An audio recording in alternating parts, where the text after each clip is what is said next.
New England Gardening here. Today's Sunday, March 10th. We moved the clocks ahead tonight, daylight savings time. That means eating fresh figs. The prospect of eating fresh figs is an hour closer.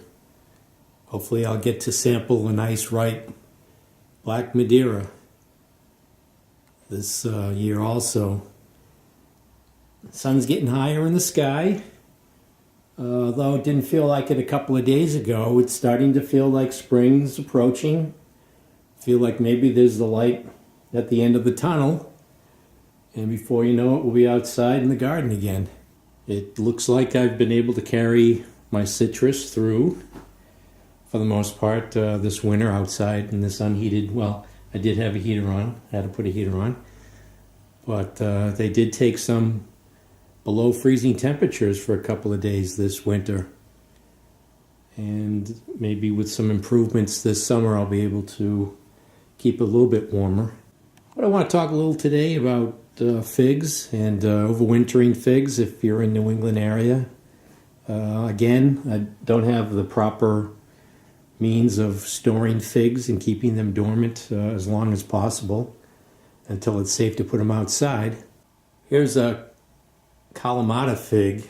Won't be getting figs off of this because it does require the fig wasp. I kind of like it though. It's got some interesting bark on it, so I'll let it stick around. But you can see it's still dormant. But most of my figs I have in the cellar, and it's just too warm, and I got a problem right now where they've broken dormancy and they're starting to put on growth. So we'll take a look at those. So this is what's going to happen if you don't keep the figs dormant, if you don't have them in a nice shed. It's just too warm in the cellar. It's about 58 degrees. And I did take note that once the figs go dormant, for me at least, it seems that they'll stay dormant for about 4 weeks. I did, when it looked like the buds were starting to break, we had some mild temperatures at one point, and I did put them outside again. But I don't know if it was long enough to put them back to sleep. But they really started to sprout now. And the problem is all this energy is going to go into these leaves. It's just too dark. You know, I could put up some grow lights.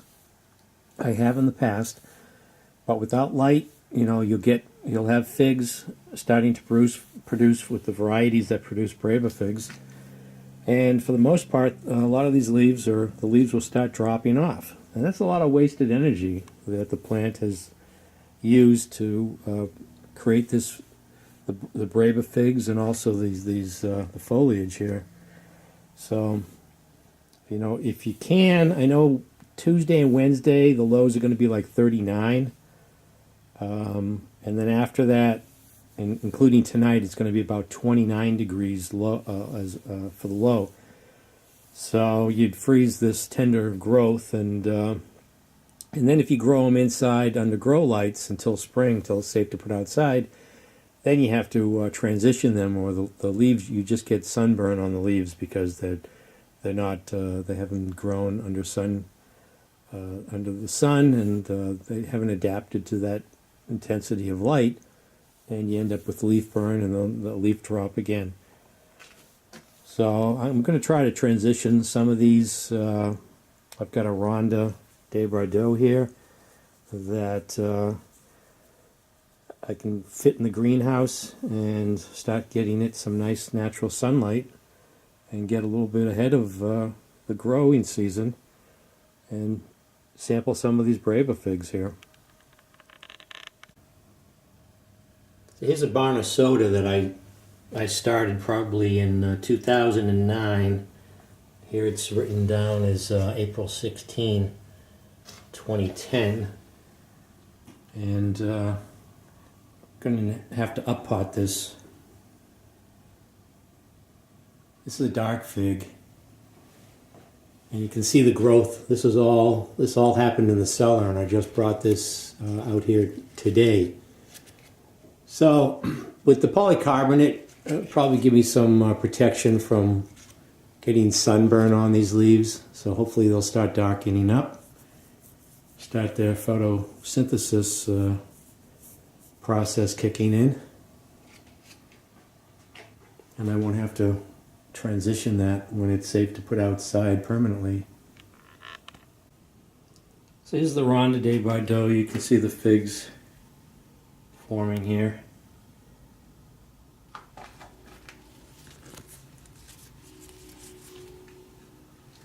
And I brought the Ree out here also, this Portuguese king fig, I think that was what it translated to. It's got a couple of figs on it too.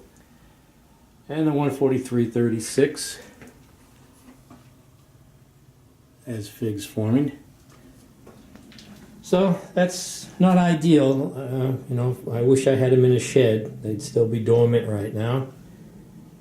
And so with a couple of days approaching with the lows of 39, I might do the fig shuffle and put these outside, let them stay out for 2 days, and maybe that'll slow them down a little bit too.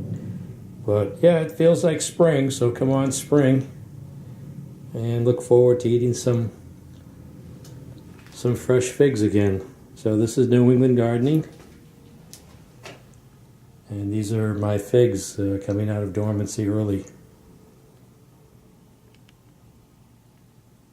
Thanks for watching.